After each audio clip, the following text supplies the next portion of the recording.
down. Three, Just say we're two, recording now and. one.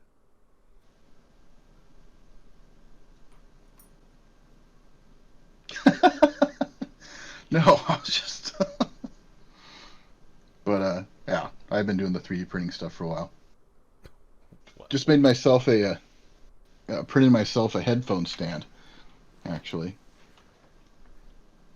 Fucking headphone stand. So we're talking about 3D printing, and the first thing that comes up is a headphone stand because it's just a Well, shortage of oh no, headphone stands and designs out there.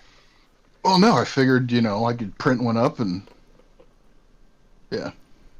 But then there's all sorts of gun stuff too, like parts, and I did a jig for trigger assemblies for testing trigger pull and stuff like that. And that's kind of a good benefit. Hmm. But Well, there's a lot of that shit's being cracked down on and so on. it's a very dangerous business you run there, sir. What? Well, Trigger jigs? yeah. I mean, it's only a matter of time before trigger jigs are outlawed. Although only outlaws will have trigger jigs. Because obviously there's better ways to measure the trigger pull. Like hanging it from a spring scale or some shit. I don't know, dude.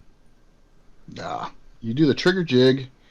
You just basically you assemble the base. You assemble the trigger in this piece and pull the trigger, and that way you can feel the resistance and so on. So. Well, for those of you tuning in, welcome to the show. I'm Jake. Guess that is a good segue. And I'm Drake. This is Jake and Drake show. Apparently, the topic of the day is trigger jigs out of a 3D printer. Well, guns. Okay, guns.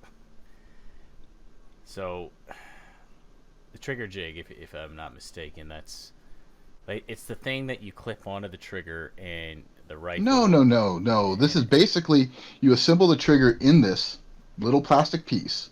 I gotta look it up. Continue. It's like it's like a receiver, like an AR receiver, but it's not an AR receiver. It's just a place to assemble the trigger, so when you pull it back, you can feel the pull, the trigger pull. It enables you to dry fire the trigger without damaging. Oh, God damn it, dude! Pretty much, You totally could have just. All it's right, a trigger jig. dude. You know what? Do you know what a jig lure is? Yeah, What is a jig lure? that's the ones that you have the little kind of like a cage that holds whatever your bait is, No. and it moves. Yeah, you throw you can throw in live bait into the jig lures, Yeah, there's like not. frogs or There's there's um, there's there's no cage. It's basically it's like a fake fish, and there's a fucking sinker on it, and it fucking moves. And you can no, put no. I mean, they have those too, but they original ones you would throw a real something in there, uh, like a frog or a but you see how minnow. much how that deviates. Like you're talking about this jig thing that you created on a 3D printer. So what's the point of this anyway? So you made this thing on the printer. Hmm. What is the goal? What are you trying to accomplish?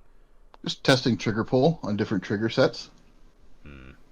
So you assemble the trigger in there, test it, adjust it how you want, figure out the spring tension or change out springs until you get it the way you want it. Then you put it into your rifle. Hmm. Easy peasy, just like that. So basically, it allows you to set like the foot pounds, like the torque required to actuate the trigger before you Well, actually put that it in the depends rifle. on the trigger itself. Mm-hmm. This is just like a housing to assemble your trigger in. Okay. That's all it is. It's just the I see. jig. And this thing's reusable. Yep, Okay. You can make these for friends and family. can now anyway. It's pretty legal. Yeah, for now it's legal. Yeah. What else you been doing since Yeah, pretty much. you're all commando and shit? No, that's about it. You've been refilling your own ammunition too. Nah, saving the brass, have a reloader, but don't really do a lot of that. Have the supplies to do so if I needed to, but although I was about to say it's much cheaper just going out and buying ammunition, but not these days. Yeah, it was. Like there's got to be like a formula out there. Somebody's got a spreadsheet somewhere. I mean, I know you have a lot of spreadsheets for.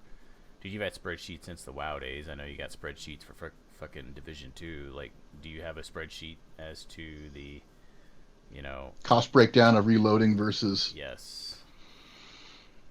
uh, not really. Earlier estimates come down to it's about, including time and effort and stuff, about 75 cents to a dollar a round. And these days, AR ammo's running about 65 to 85 cents a round, so Hmm. not quite to the point of being more effective, but Yeah. What gun you fucking with lately? Like without getting too intrusive, are you fucking with a rifle? Are you fucking with a pistol? What do haven't you been really messing with much with builds. I've got some stuff that I want to put together for a precision rifle, but haven't done a lot of that. Precision rifle? What is bolt action? No, semi-auto precision Semi-auto. rifle. Yeah, What makes it a precision rifle? barrel, trigger, stuff like that. The main things to look at for those are the barrels. You want to have something built right, done right.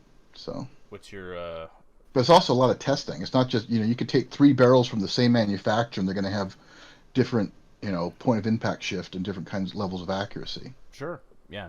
It Hands comes down. comes down to like barrel harmonics and for the super accurate long range kind of stuff. Well, how far are you trying to shoot, dude? 1,000 yards. Okay, that's reasonable. 1,000 yards.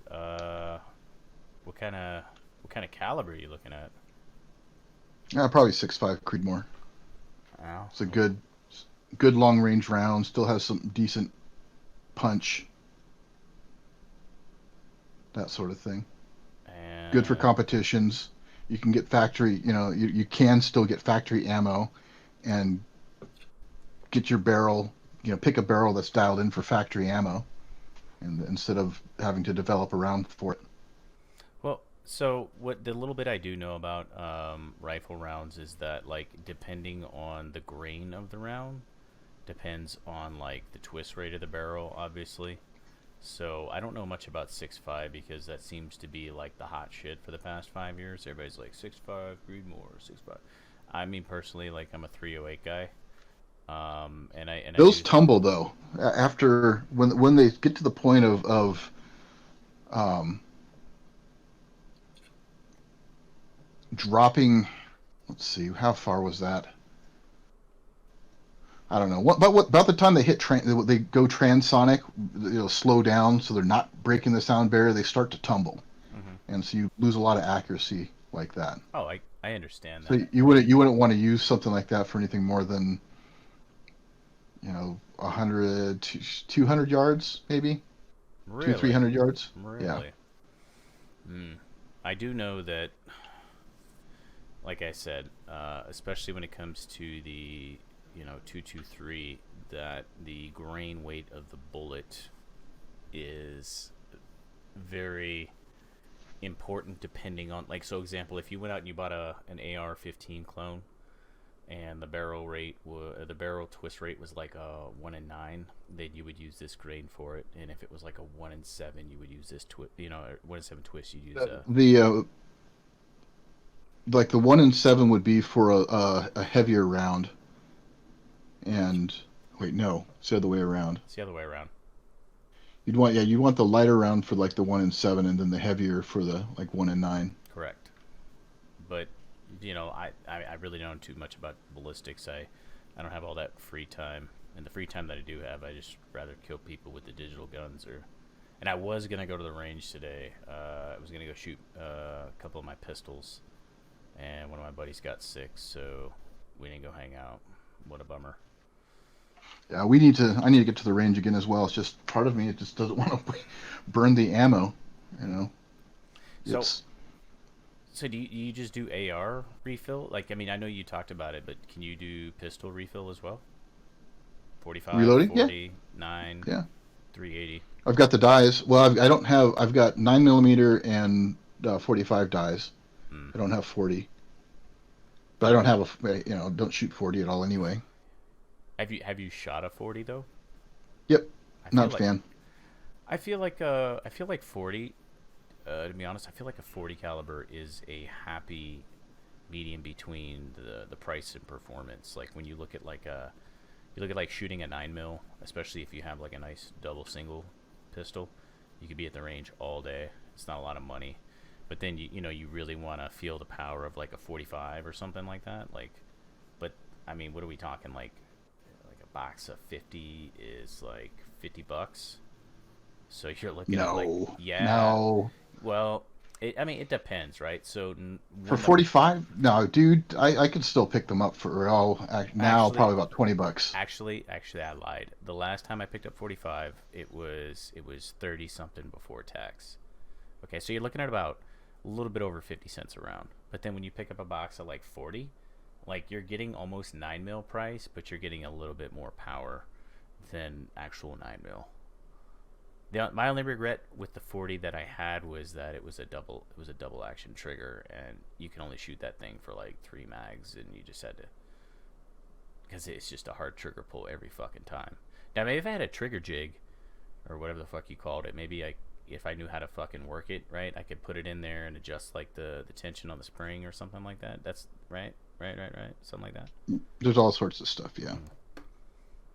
Now I want to segue into what we talked about last week. You had mentioned it briefly, but I mean it was a topic we were trying to cover in that 1 hour time frame. But and I don't actually remember, did we cover it in the show or did we cover it before the show? Or it was probably before the show. We were talking about gun restrictions and the current administration, and because we were talking about this Yeah, party, we that party, covered that covered it party. several. We've covered it several times, and Mm-hmm. about like Trump's done more for gun control than even Obama did. Even though he came out saying, "Oh, I'll protect the Second Amendment," blah blah blah. Mm-hmm. So without getting too political, you know, without getting too anti-Trump or anti-Biden or Obama or whatever, in the last 20 years, what would you say was the biggest form of gun control? Past 20, so since 2000 till now, what is the biggest thing that government has done to encroach on the Second Amendment? Probably the red flag laws. Ah. Take him away first, due process second. That's a bunch of hokey bullshit. What about the Um, what about the magazine restriction in some states? yeah, I mean those were already deemed unconstitutional a couple times and overturned, and California's fighting that, but fuck them. I think I'd agree with you. I think red flag laws were quite. I mean, dude, like if I knew where you lived, I could just call the police and essentially say, he was out in front of his front lawn, and he was shooting a gun, and I was scared, and And that's the kind of bullshit that everybody talks about. Oh, we need real gun reform, gun control reform. We need real reform, blah blah blah. But they don't want that. They keep cramming in that kind of stuff. Even the universal background checks, mandating a background check for every transaction, um, would make it illegal for me to take you to go shooting. If I took you shooting and loaned you my gun, mm-hmm. actually, I think some of the states and some of the laws had that exception if you're there. But say you had a competition and you want to take out my brand new precision rifle I built, Mm-hmm. and you're going to enter this competition. If I loaned it to you to go to do that, it would be against the law. Even though I'm assuming you're an upstanding citizen who can legally possess guns, Mm-hmm. considering that you're in the military, and Mm-hmm. if you couldn't legally possess guns and they're letting you play with them in the military, well, that goes to speak more about our country as well, our government. But who knows? They're pretty fucking retarded.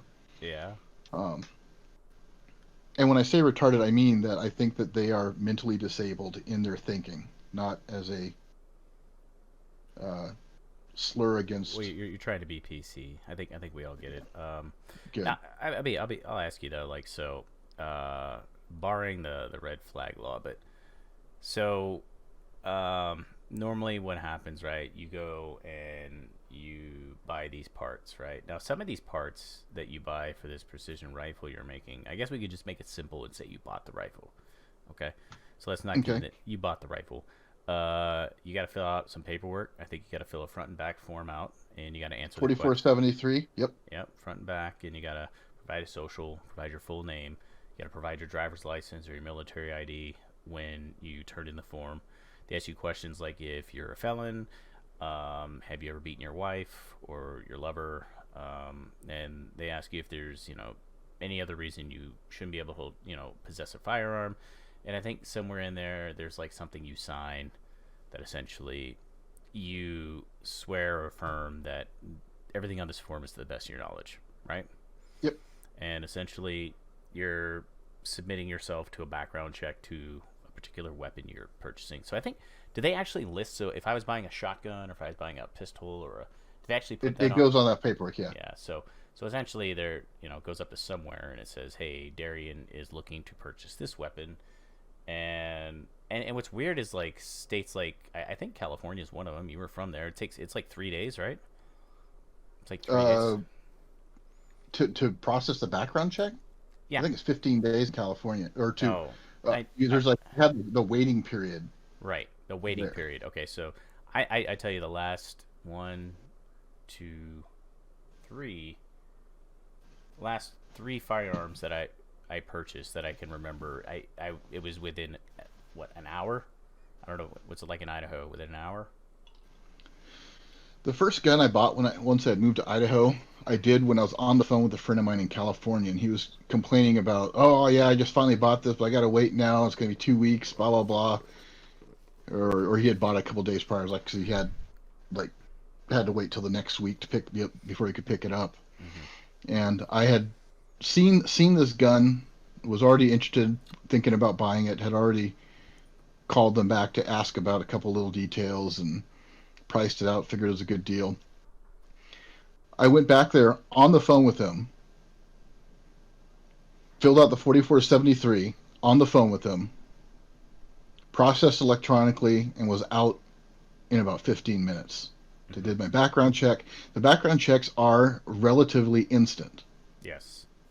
It's just that California has their built-in waiting period because they don't want people who need guns to get them right away. I mean, for obvious reasons. It's, I mean, it depends. I mean, sure, you want to be able to weed out violent felons, but if you're a 100-pound gal whose 250-pound ex-boyfriend just threatened to kill her, she might want to be able to buy a gun and go home. mm-hmm. So I don't. I mean, I understand um, what they're saying. The reason is, but it doesn't really do much to protect anyone.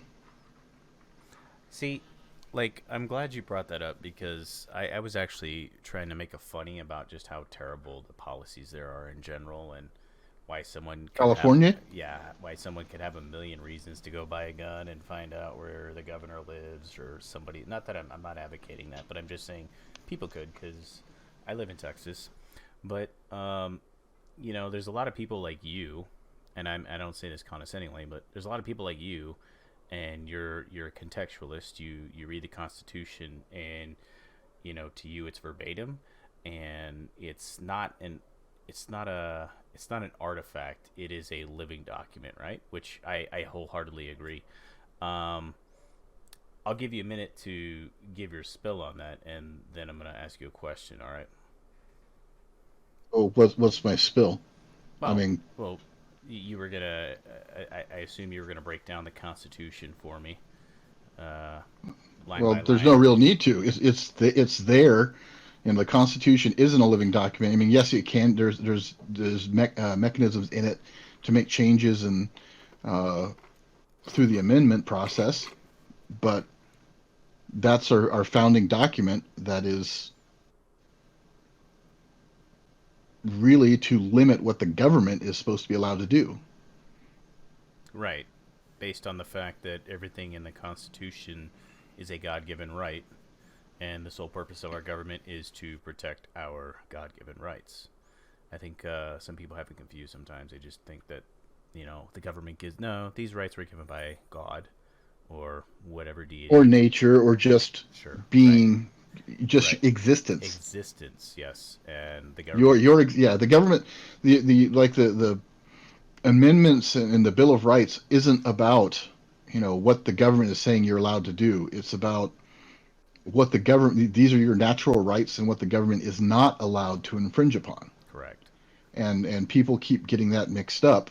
Oh, well, you don't have the right to own guns. I mean, that was, they weren't expecting us to have, when the founding fathers, or whatever, what are they calling now, framers, whatever, the founders, when the founders wrote the Second Amendment, they had no idea you'd have guns like, machine guns and this and that and blah blah blah. No, they did. There were like Gatling style guns. The Puckle gun is the one I think of off the top of my head. Um, they also let private citizens own cannons and warships. The intent of the Second Amendment was that the population be armed should the government move to tyranny. Mm-hmm. I mean, so okay, if you want to break down the Second Amendment, since we're talking about guns and whatnot, the Second Amendment is a well-regulated militia being necessary to the security of a free state. The right of the people to keep and bear arms shall not be infringed. Emphasis on that second part. Not be Right. infringed.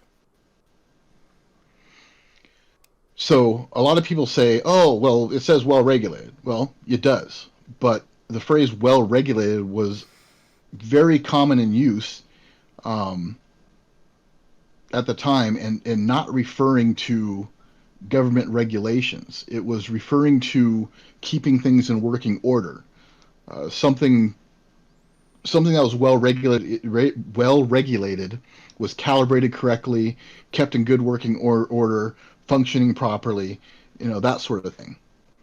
So, establishing government oversight over what people owned was not the intent of that phrase. Mm-hmm. It was actually precisely opposite, to keep the government from doing that. So militia, that's the other one. Yes. Everybody always like, oh well, militia. Well, you're not part of militia, and now the National Guard, we have National Guard for the militia.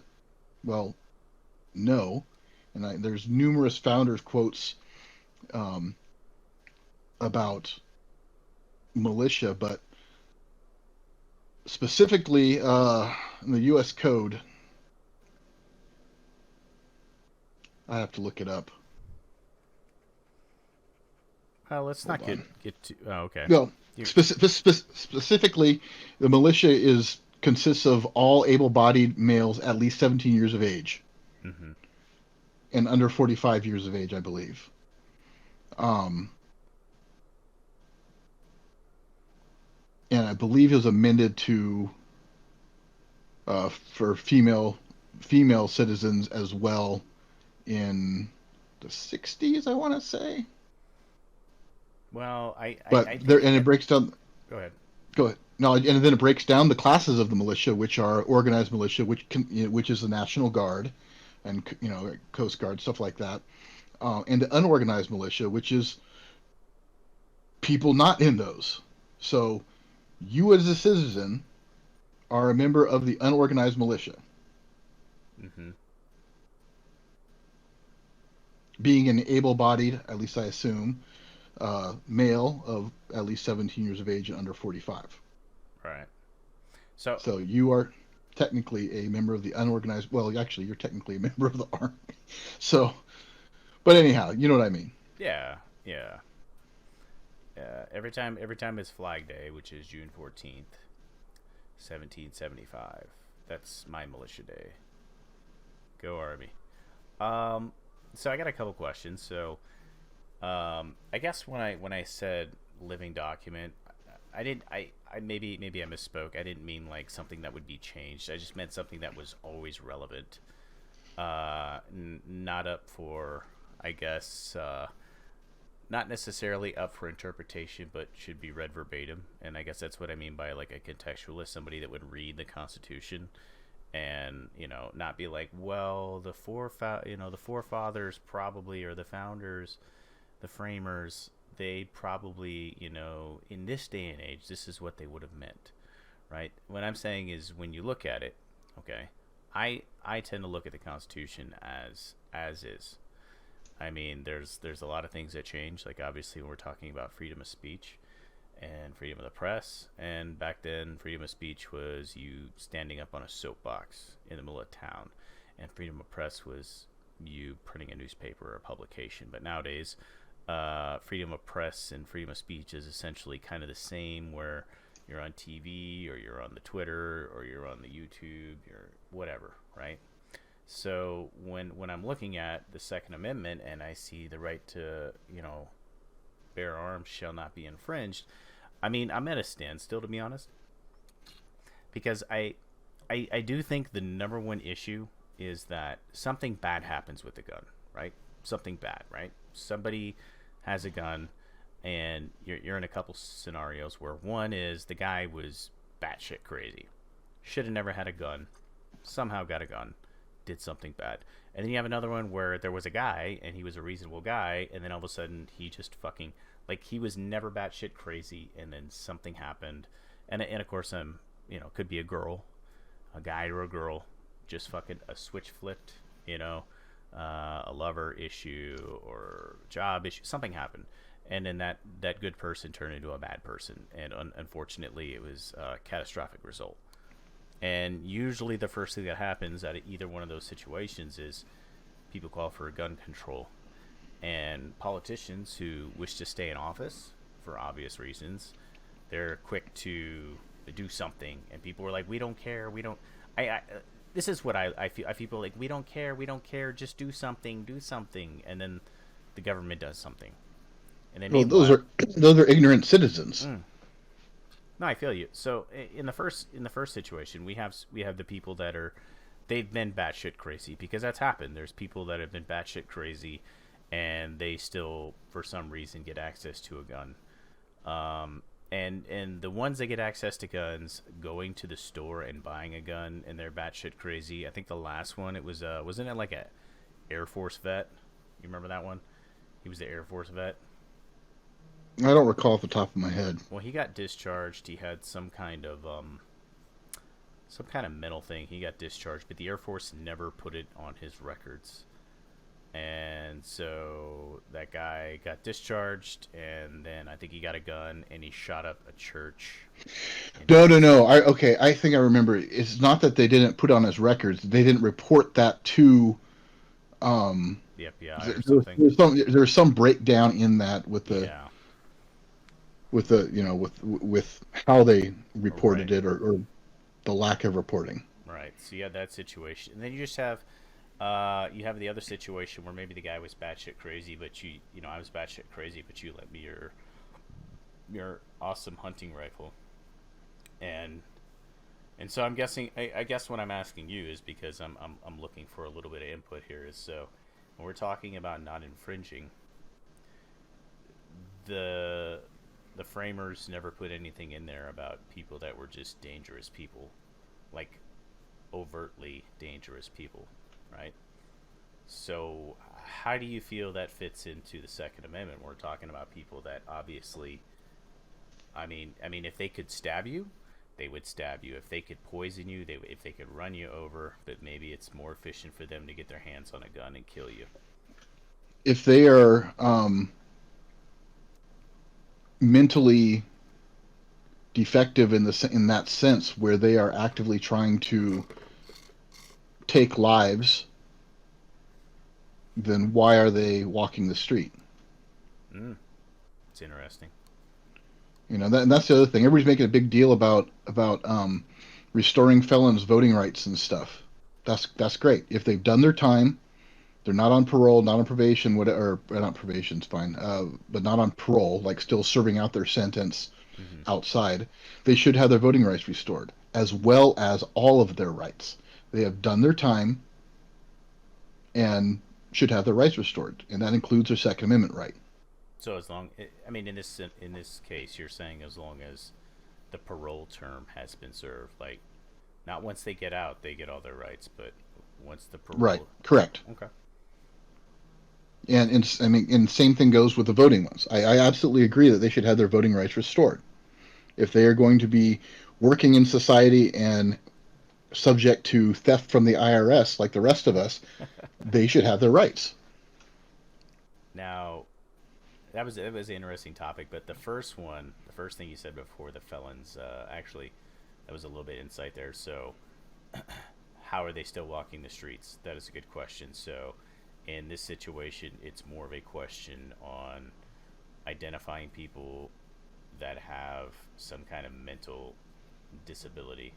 Because I think you and I could agree that even though you're well in mind, if you were a psychopath or something of that nature, you it's a mental disability, yeah, something of that nature should be in a mental I home. wouldn't even go that far because Mm-hmm. you can have a psychopath that's not going to go out and murder people because they're high functioning. Uh huh. Turning over that sort of power to the um, establishment to say whether or not somebody is or isn't mentally defective, based on their beliefs. You've seen a lot of people calling out saying Trump supporters are psychopaths or sociopaths, Mm-hmm. and say um, somebody super anti-gun gets into power and says, okay, well, we're going to pass this with executive order for, psych exams for everything. And, oh, you voted for Trump. Well, then you're obviously a sociopath, so you can't own a gun, kind of thing. So turning, that is a slippery slope, but fucking A, man. If anything 2020 showed us is that slippery slopes, while it's a logical fallacy in debate, they fucking happen. You know, 2 weeks to slow the spread turned in, or to flatten the curve, Mm-hmm. turned into what? Yeah. So, and now people are finally realizing that the numbers have been shady and things like that. So, Well, yeah, but it, but ultimately, when we're talking about these people that are walking the streets, so essentially, if you're not a felon, right? I just want to get this. If you're not a felon, and you know, there's some. I mean, you're not a felon. You're not a wife beater. You're mentally sound. Everything is good. You should be able to buy a gun. yep.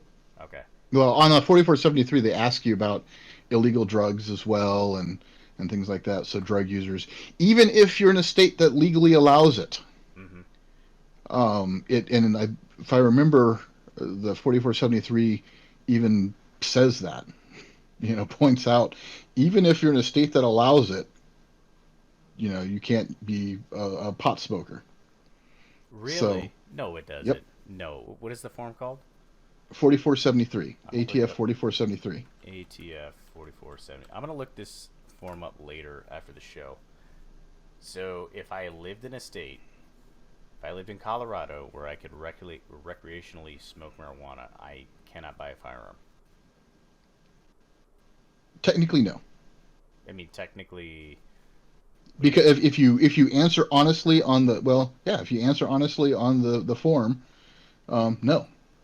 So, and if you lie in the form, then you're committing a felony, and therefore, no, you're not supposed to get it. Hmm. Okay, So, I'm gonna look this up after the show, but there's a couple people I know that bought firearms and they, lied on their 4473. yeah, yeah. Well, if that was the case, I mean, that's a tangent, but maybe they should have you piss in a cup. I don't know.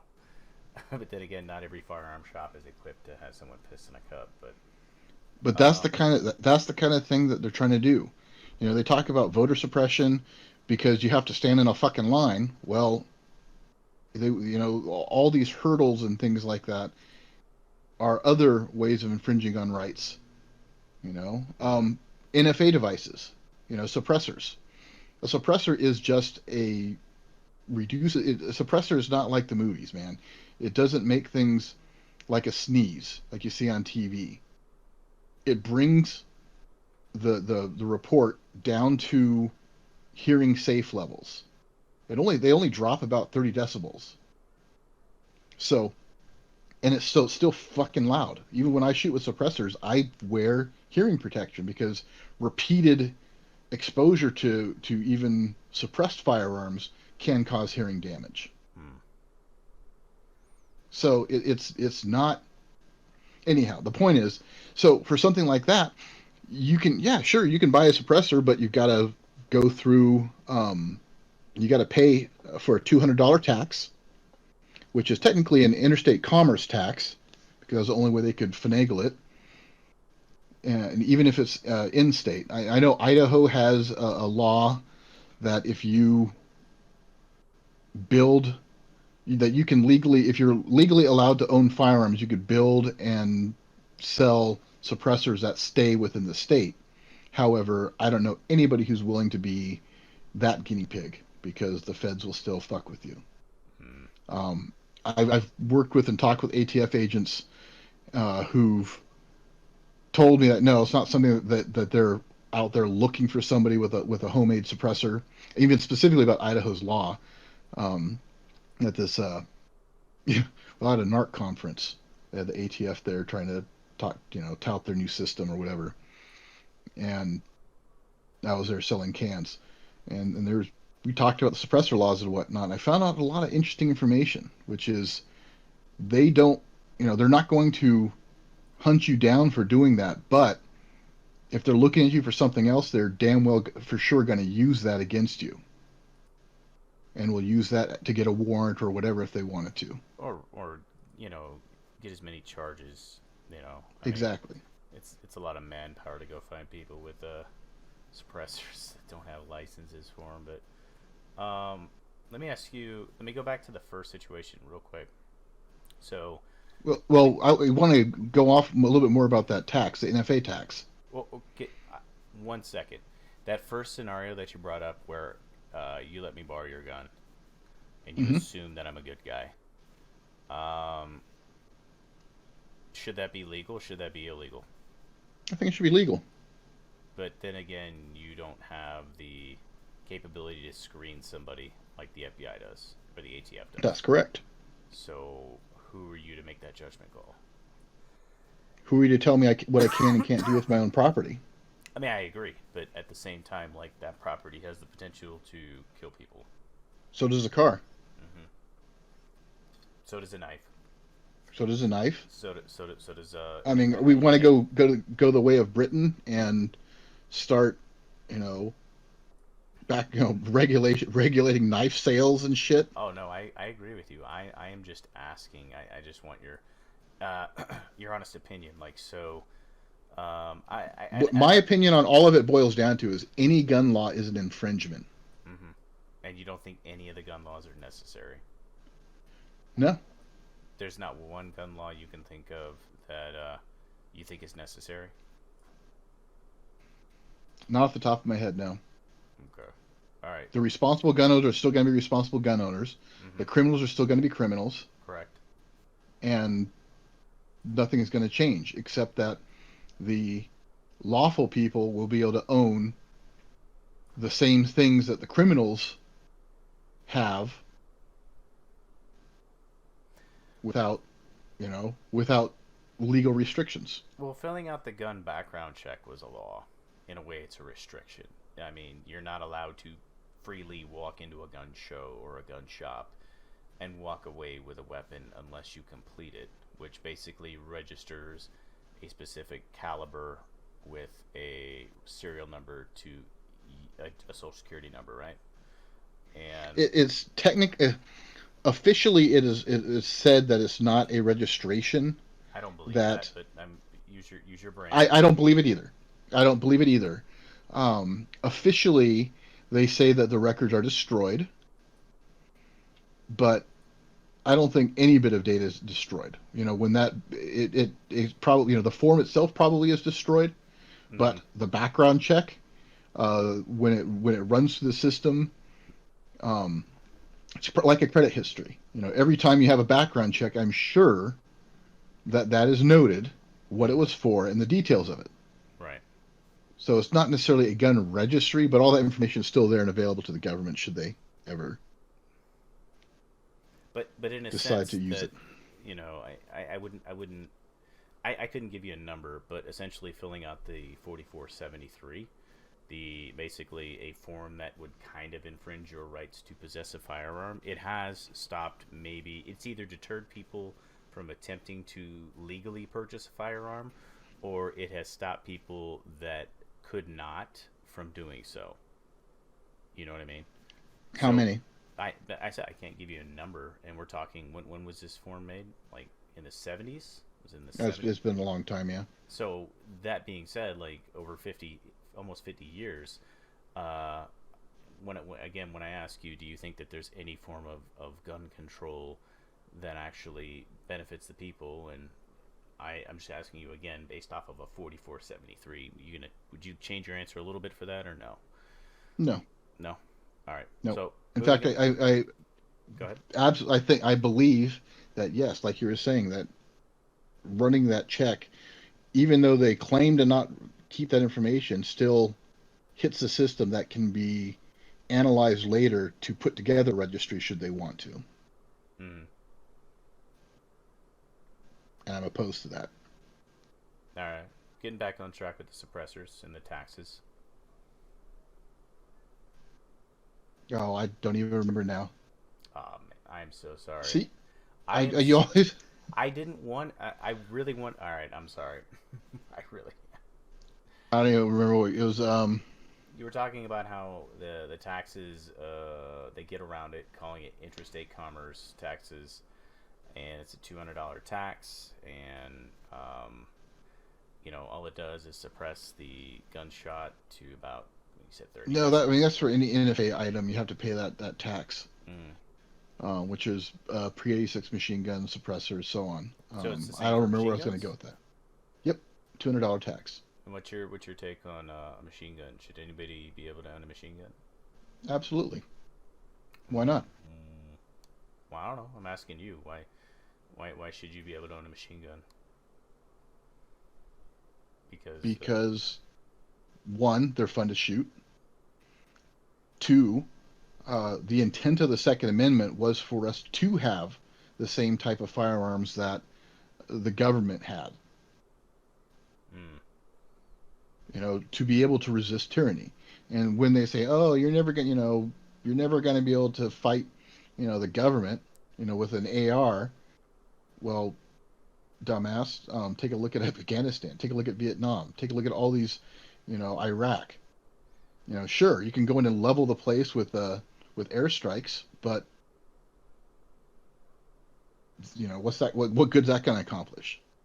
you had also mentioned warships too. So if you were a philanthropist and you had billions of dollars, should you be allowed to, build a tarmac and buy a bunch of like retired F-14s? Sure, I think you should be able to buy them brand fucking new Mm. I think I if think you've I got think the money for it. I think some people would say you're crazy though. I mean, Why? I mean, I mean, as long as you're not exporting them out to the enemy or things like that, there shouldn't be any issue. well, what's the issue though? Like if you're exporting them out, like capitalism, right?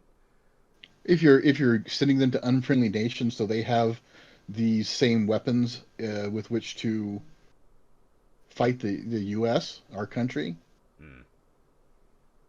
So at which point are you willing to draw the line on infringing? Like, just give me like a 5-10 minute rundown. If you are the monarch of this country, like you have absolute control, you don't have to go through Congress, you don't have to fight the Supreme Court.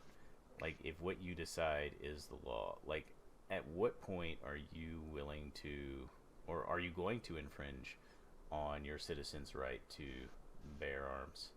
If I were the one in charge, I would disband the ATF, executive order to abolish the NFA. Um, yeah. Well, I think they're all infringements, man. So any of the mass shootings that have happened, there was no way that they, there's well, maybe there was a way they could have been prevented, but Yeah, you could put up more signs saying gun free zone hmm because all that does is prevent the law abiding citizens from bringing firearms there, not the criminals. hmm well, maybe some people don't want to execute their right to That's fine. bear arms. Maybe That's they. that is their choice as a free individual to choose that. They don't hmm have to. I'm not going to force people to own firearms. You know, And then what about kids? So like if you're in a school and there's 30 kids in a classroom and there's one teacher, so the potential for, it's different if we're talking about a movie theater where we could assume that if it's a rated R movie, then everybody in that movie theater is over the age of 17. We could assume that in that, and so there's the potential. I mean, then again, did they raise the age in which you can purchase a firearm? I think some states raised it to 21, but let's they just did. let's just say for this exercise that you can buy a firearm at 18 still.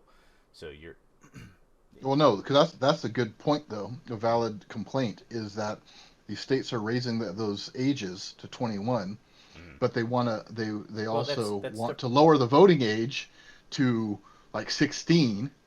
Um, so either they're responsible enough to own a gun, or they're not responsible. They're responsible enough to vote, to change to set the course of our nation, but they're not responsible enough to own a gun. mhm. Also, as you can go in the military at 18, 17. so or 17 with a Mhm. waiver. Parental Um, consent. and so why restrict these firearms? So I think they need to decide at what age you're an adult, and that's who can buy and own firearms. Period. So what I was saying is like in one scenario you work in a you work or you're at a place where everybody has the potential to have a firearm. Now we're talking about schools, we're talking about a bunch of children which essentially don't know how to use it, can't carry it to school, and I mean pretty susceptible to mass shooting in those particular areas. So a mass It's a shooting, soft target, yes. yeah. So a mass shooting occurs. Like I mean, like what's your take on that? I think it sucks. Mm-hmm. Is it a necessary evil? Does it just suck? Is it something I that think we it can sucks, and do? I think that they need to hunt down the perpetrator of such a crime. Well, But most of if them. if what you're driving at is the question, you know, would I be willing to give up my guns, or how many kids need to die before you're willing to give up your guns? All of them. That's I'm not not going to. that's not my question. That was not my question. I'm just asking what is the solution? Like how do you stop stuff like that? Like what? Remember again, you're the guy that's in charge. Everything A that you. good thing would be focusing on mental health, and making that treatment available and not stigmatized. Mm, Um, I know that the way it's stigmatized, people are afraid to seek that out at times what? because Like what? they don't want to be put on a list. They don't want to be um, banned from owning firearms, or they don't want to be treated like they're crazy when they're not crazy. They're just having a rough time because their wife left them, their kids hate them, Mm. they lost their job, whatever. So the stigma around mental health care, I should say, is probably one of the bigger issues. Now, some of these people that have, committed these acts, though, especially in schools, they were actually like people in the school. They were middle schoolers, they were high schoolers, they were college students. I mean, I can understand when there's mass shootings at like malls and stuff like that. Like those are people, but I mean, you're talking about getting rid of the stigma. Okay, well, I mean that's a complicated subject in itself, but like we're talking about like the mass shooting taking, you know, taking hold in the school, and they're the actual students in the school. They're like, I mean, what do you say about that? Like, do we screen kids for mental health? Like how do you identify mental health? Because sometimes it's just not that. I mean, look at the amount of faculty you have to students. It's just really not that easy. And then another question I would ask you is, so this, your son goes in, your daughter goes in and shoots up a school. Do we hold you accountable? Are you going to jail? Are you sharing some of that penalty? You know, Am I giving the kid the gun? well, no, the kid just had access. Or maybe we can go after you for being negligible. Like just like if you left your child to starve, the state can go after you for being negligible. But if your kid goes out and That's the better way of approaching it. If a parent allows their child, see, I'm opposed to the laws requiring, oh, you have to keep your firearms locked in certain ways up to mm-hmm. certain specifications, It is a blah pain in the blah blah, ass. It is a pain in the ass. and Houses being broke that into, and you're fumbling around in the dark trying to get into this 3-level security safe or or whatever the fuck. just trying to find the key for the fucking trigger lock you put on a gun. You know what I mean? Yeah. So I'm absolutely opposed to those, but holding a parent responsible for their negligence with if allowing their kid to get their guns and use them in a crime, sure. Mm. Like you're talking about schools in Texas.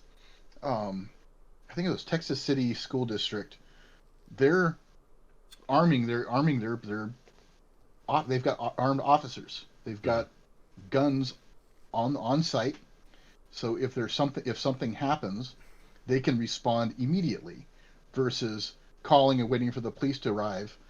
And we'll just say we'll be generous with the police response times and say 5 minutes. Okay. A lot can happen in 5 minutes. Mm-hmm.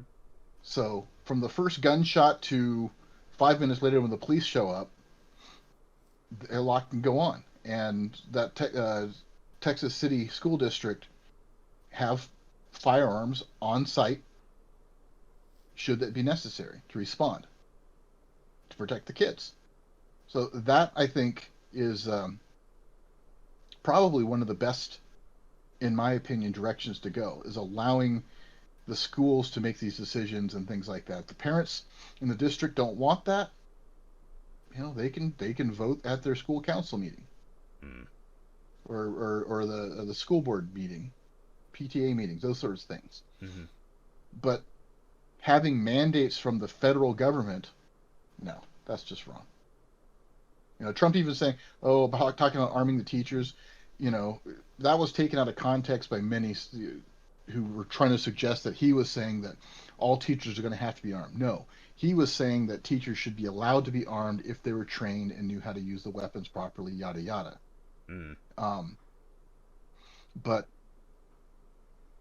giving the schools that sort of freedom of choice, in the sense to serve their community, is important.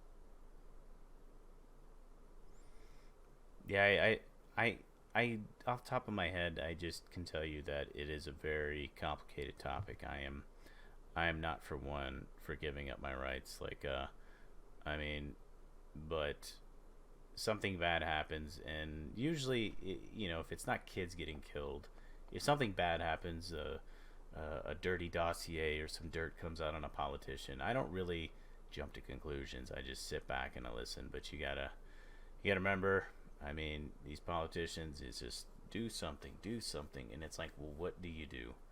Okay, we take care of people that are, you know, um, dealing with mental issues. I mean, it's just. But then you have kids shooting up the schools. What do you do with the kids? What do you do with the parents? It's just, I don't know, man. It's a mess. I think. I think one thing that And can the help. first response is infringe some more. Right. I think the first thing I can tell you off the top of my head is I would probably lean more towards educating the parents on the importance of their rights, period. So I have a neighbor. Quick story: I have a neighbor, and my neighbor's in the army. His wife is a stay-at-home wife. He went out, a few months ago, and he bought a 45. And his wife was just like, "Oh my god, oh my god, I can't believe he did this." And he's like, "Well, I want to fucking protect my family. Like, shit's getting crazy. And this was about the time that like the riots were starting. And there were a couple people in El Paso that tried to like start a peaceful demonstration, which that got shut down.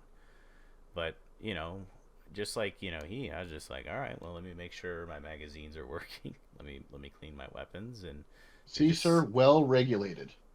and the first sight of somebody in my neighborhood, I'm just gonna walk out there with my AR-10 slung around and my 45 holstered, and I'm just gonna be like, just get out of here. This is my property. But so she was scared, and she was trying to tell me about shouldn't I be scared, and I'm like, what would I be scared of? Well, the kids, and I'm like, he's got a little glove box. What do you know? This and this and this, and I think as time went on, and the more I hung out with him and I drunk with her, I think that's the thing is like we drink quite often. Is like even though she doesn't agree with me at the end of the day, like I send her home with something to think about. And the last time I talked to her, I was trying to get her to go to the range with me, and for all of us to go to the range and shoot some rounds, and she was actually up to it. Like yeah, I was like yeah, okay, you got a 45. Like bring your gun, and I got a couple other guns that aren't 45s. We'll fucking bring them. We'll go to the range. We'll shoot, and then we'll go have like some fucking Chick-fil-A or something. I don't know. It'll be a really good time, and then we'll take them apart and we'll fucking clean them. It'll be fun. And I think the best thing you can do on the surface is at least educate like citizens. Like you would think, dude. Like we were talking about civics lessons last episode. Like people don't get civics lessons and they don't understand how important it is to voice their opinion without being killed over it, or talk shit about the president, or what have you. And this is one of those rights that I feel like people are so quick to give up. It's just like, well, if we give up this right, then this stuff will stop happening. And it's like, no, it's not going to stop happening. It's I mean, and it sucks. It sucks that it happens.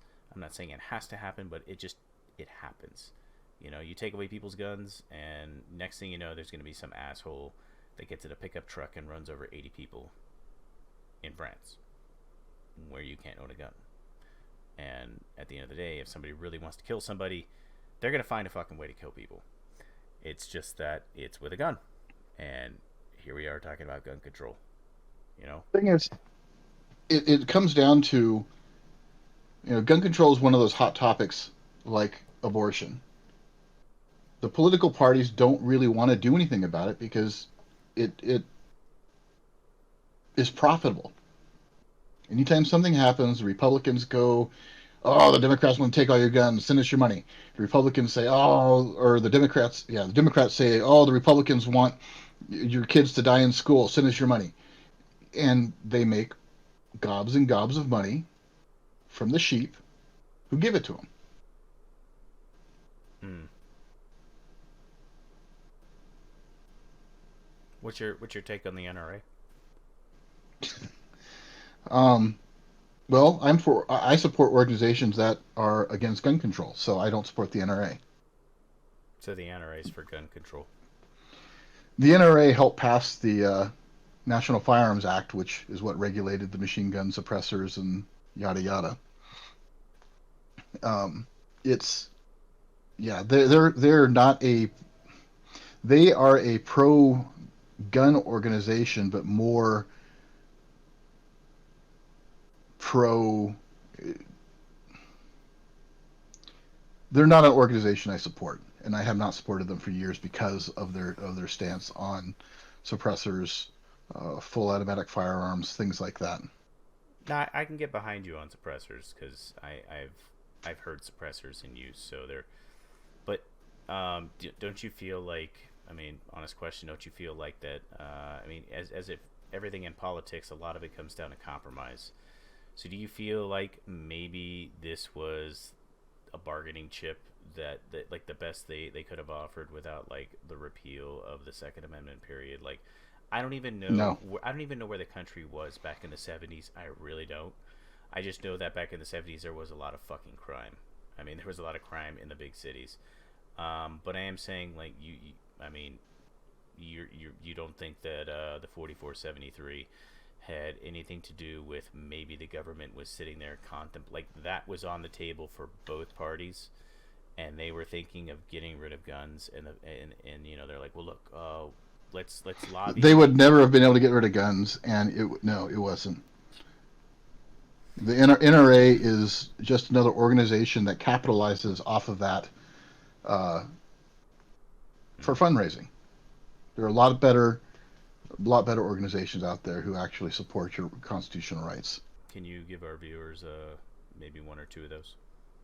Uh, Gun Owners of America, Second Amendment Foundation, Mm. um, Firearm Policy Coalition.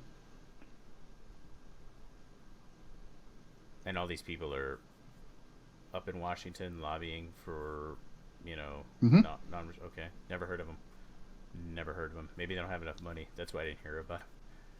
It's because the NRA is a juggernaut, which is also why they're the bad guy. And my opinion on that is sure, let them flounder. They're dying right now because of their shady business practices, and so be it. Mm. They are fighting a couple lawsuits in New York though too. No, good. Let Yeah. them.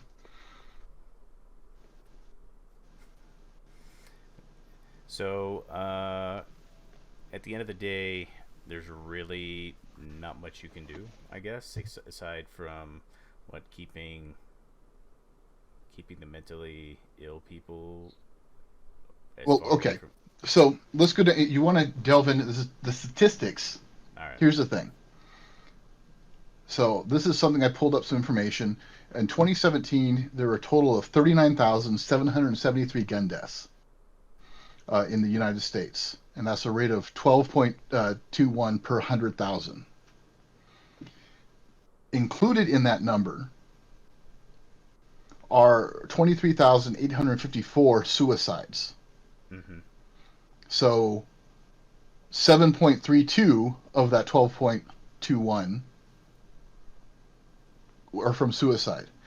An additional 1,377 were accidental or unintentional or undetermined. So this leaves, subtracting those numbers out, leaves 14,542 gun deaths per 100,000, or gun deaths in the United States, which is a rate of 4.46 per 100,000. And that's actually a historically low rate. Um, like lower in many since the 60s. The lowest has been since the 60s. Historically, and this is just a kind of anecdotal little tidbit. Historically, the spikes in that data happened at the same time as the prohibition and war on drugs, things like that. So I'm not saying that they're necessarily related, but you draw your own conclusions. So subtracting all that stuff, we've got 14,543 gun homicides. Now keep in mind that that number includes all homicides, which by the legal definition of homicide is when a human being causes the death of another. So it also includes those that are justifiable. They're later determined to be justifiable. Um, it includes 533 legal intervention gun homicides, which are homicides by law enforcement, other later found to be lawfully justified. So that's the cop killings. Mm-hmm. So we've got a total of 13,990 gun homicides, which is 4.29 per 100,000 in Which 2017. 2017? Okay. 2017. And that number and that rate still includes justifiable homicides by civilians, but those aren't broken out in the statistics. Now, a 2013 study by the CDC, Priorities for Research to Reduce the Threat of Firearm-Related Violence, That study found almost all national survey estimates indicate that defensive gun uses by victims are at least as common as offensive uses by criminals, with estimates of annual uses ranging from about 500,000 to more than 3 million, in the context of about 300,000 violent crimes involving firearms in 2008. So the problem is a lot the defensive gun use isn't being tracked like the deaths and things like that, which then gets conveniently left out of all the gun control arguments, which is, oh, look, we had 13,990 murders committed. Hmm. Well, it's not necessarily a murder, it's a homicide. Murder is unlawful, is an unlawful taking. Nothing about defensive use. So I think a good start would also be tracking that. Tracking and noting, okay, well, you've got the raw data of 39,773 broken down to accidents, suicides, things like that. Well, that rate needs to also have, in addition to the law homicides by law enforcement or legal intervention homicides, defensive gun use, Hmm. because that's still logged as a gun death Mm-hmm. and used to push gun control, even though it was used to prevent somebody from being Being a killed. And was statistic. and was Yeah. Yeah, exactly. So people, you'll see on social media people throwing statistics around. You've got to look at the actual numbers and the actual studies. Just asking for citations. True. Oh, great. Where's that study? Where are these statistics coming from? Oh, well, Hmm. or most of them don't even know because they don't look it up. They're just regurgitating what somebody else told them or what they saw on the Twitter or Facebook. Hmm. So it comes down to tracking that information and looking at it more carefully. But the biggest portion of that was the suicides. And what does that come back to? The mental health. So addressing the mental health issue would do more for gun deaths than anything. That's interesting perspective. I think. I mean, I don't think it necessarily said in your statistic sheet, but also, I mean, if we looked into how many of those gun deaths were gang related, because I would imagine that between Los Angeles, Chicago, New York, Baltimore, I would imagine that there's probably more gang related gun deaths there than, suicide, mental health related. I mean, that's not obviously, those aren't mental health related gun incidents. You know what I mean? So, I mean, if we really got down into the fucking sticks as far as, breaking it down, like, obviously, police in the streets would be a lot better. Defunding the police is essentially, contributing to even more gun deaths. Agree? Absolutely. Yeah. I mean, don't get me wrong. I'm all for defunding the police and empowering the civilians to do their own policing and or privatizing police for their own communities Mm-hmm. and not being subject to the federal teat for permission. Mm. Yeah. But again, it's not about, that's not going to happen for some time. So the whole defund the police movement like this, where they just want, oh, well, we can send out uh, domestic violence counselors to go talk to the two people. Yeah, that's stupid, and you're going to get people killed. I saw a funny meme where the was that was it Rittenberg Rittenhouse? What was his name? Kyle something. Kenosha Kyle? Yeah, Kenosha Kyle. It was a meme where he was walking through the street. The picture is him walking with his AR-15 clone, and essentially it's quoting the Antifa guys where they're saying, "Well, we don't need the police. We can police our own streets." And it's like, guy polices his own streets, and everybody's up in arms. And I mean, it's kind of not true in the sense that he, you know, went to go police another street. But essentially, like, that's what happens when you take away police and you have people police streets, and now you're dealing with something like that. Like, but that's probably another topic for another day, and we're getting kind of short on time. But I'm gonna go ahead and let you have the final word, kind sir.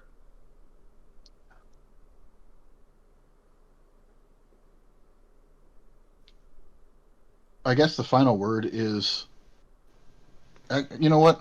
This is the final word for me. I'm just going to read the Second Amendment again. A well-regulated militia, meaning well-regulated meaning taken care of, militia meaning all of us, being necessary to the security of a free state meaning the body of the people, not California or Washington or whatever, because those sure as hell aren't free states. The right of the people, that's us, the citizens, to keep and bear arms. Now, arms also is weapons of a warrior. It is not just pistols or hunting rifles. Shall not be infringed. So, a well-regulated militia being necessary to the security of a free state, the right of the people to keep and bear arms shall not be infringed. My final word is, what the fuck do you think shall not be infringed means? Mm. Well said. For those of you watching, go ahead and hit the subscribe button, leave a comment, hit the like button.